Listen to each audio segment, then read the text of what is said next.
Assalamu alaikum wa rahmatullahi wa barakatuh.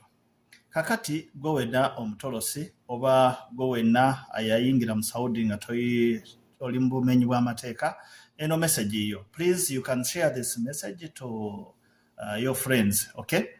Gano mawulire ga Saudi ngenda ga playinga owulire naye ngenda ku playinga ko bitundu ayagala video number, please you can inbox me oba nojja nenkuwa video number. Okay, egenda bweti. الذي بات يشكل تهديدا أمنيا واجتماعيا. في المقابل هناك مطالب بتحجيم هذه الظاهرة عبر تشديد العقوبات. Okay, kakati oyo mwami ayogera ku batolosi oba amawulire agakwata ku Ministry of Human Resource whatever, then ngeyogera ku mawulire abantu abatoloka. Okay, kati kano kengendo okuplayingira kengendo okuvunulira step by step, ngenda kakuvunulira. Okay, omanye penalty egamba ki.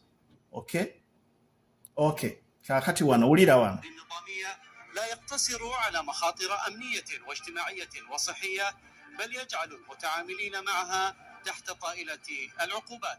بالنسبة للأسر اللي تتعامل مع العمالة غير النظامية، للأسف راح تعرض نفسها للعديد من العقوبات.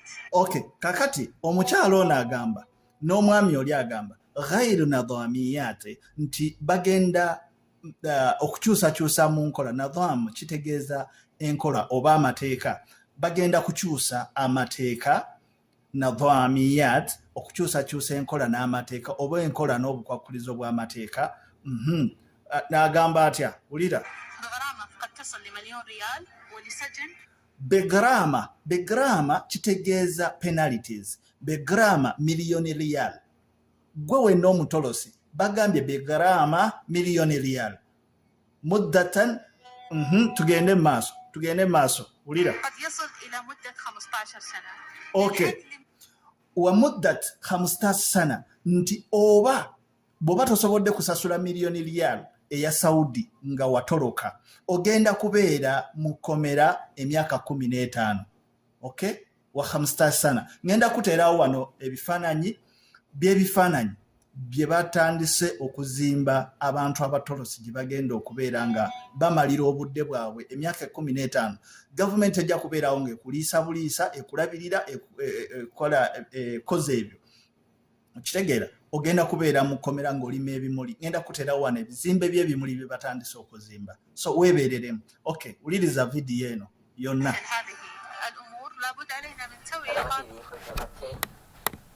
Eno message egenda ku buli muntu yenna omutolosi alowooza okutoloka n'omuntu kakati ali mu mbeera embi e Saudi Arabia. Saudi Arabia ekola oba eri mu kuzimba ebifo bwe bagenda okubeera nga basibira buli muntu yenna omutolosi. Ebifo bino tuyinza okugamba bibaddewo naye bino ebibaddewo bigenda oba bino bibazimba bigenda kubeera nga byanjawulo.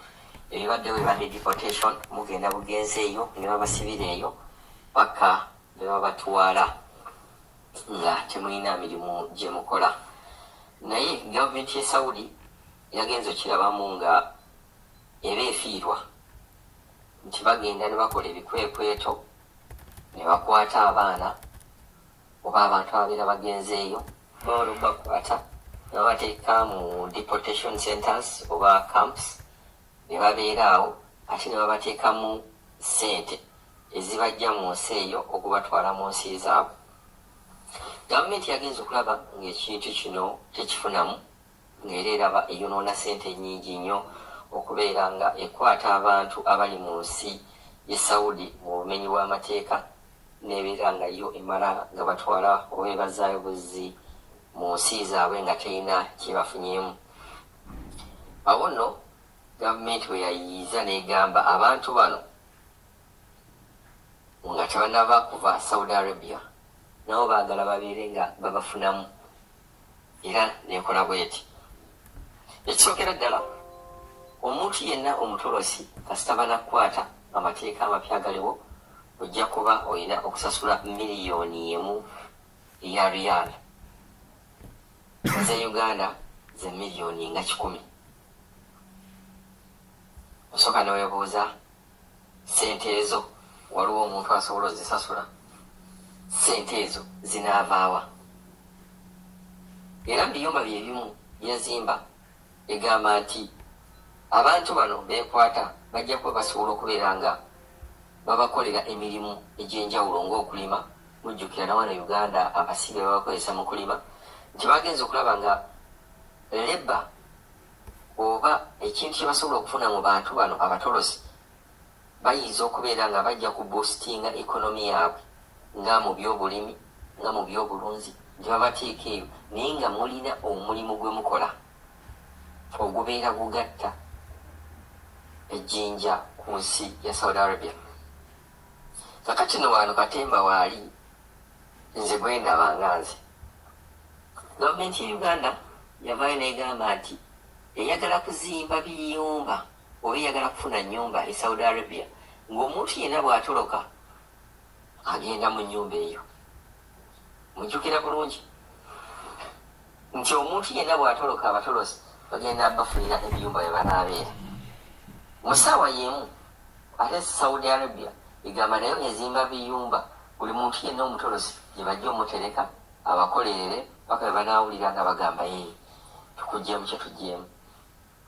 Katemba akyali awo era olowooza ani agenda okuwangula.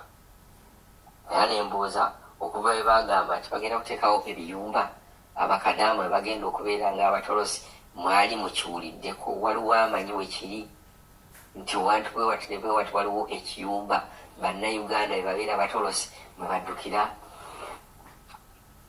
ng'ekyo kivuddeko embeera y'okutoloka eno eneebeeranga etya. Okutoloka kulungi si kulungi. Saudi Arabia etadde sente nnyingi nnyo mu kuzimba ebifo bino omugenda okubeera nga mutolokerwa abantu omugenda okuterekebwa abantu bwe bagamba abatolosi. Jjukira abantu bano tebabateeka mu kkowe ery'okubeera nga bamenyi babeera kugamba si basi tebabeera nga basibe wabula ate babeera batolosi babeera bamanyi b'amateeka kuba obeera n'omusango ogwalwa naawe.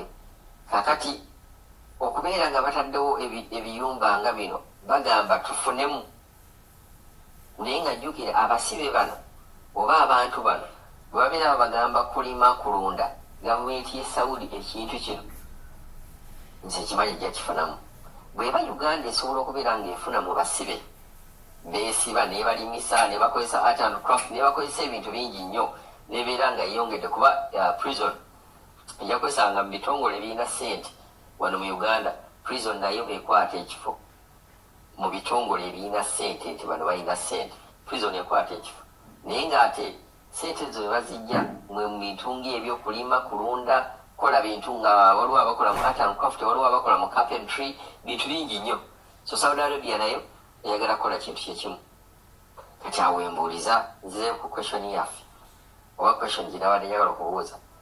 Ebiyumba Uganda byegamba okuzimba ebiyumba Uganda byegamba okupangisa oba okubeera nabyo okutereka abatolosi bannayuganda abatoloka mu biyumba binaabeera bikwatagana binaasobola okubeera nga bijjawo ebiyumba Saudi Arabia bwe byezimba byegamba nti buli mutolosi agenda kubeera mu biyumba ebyo.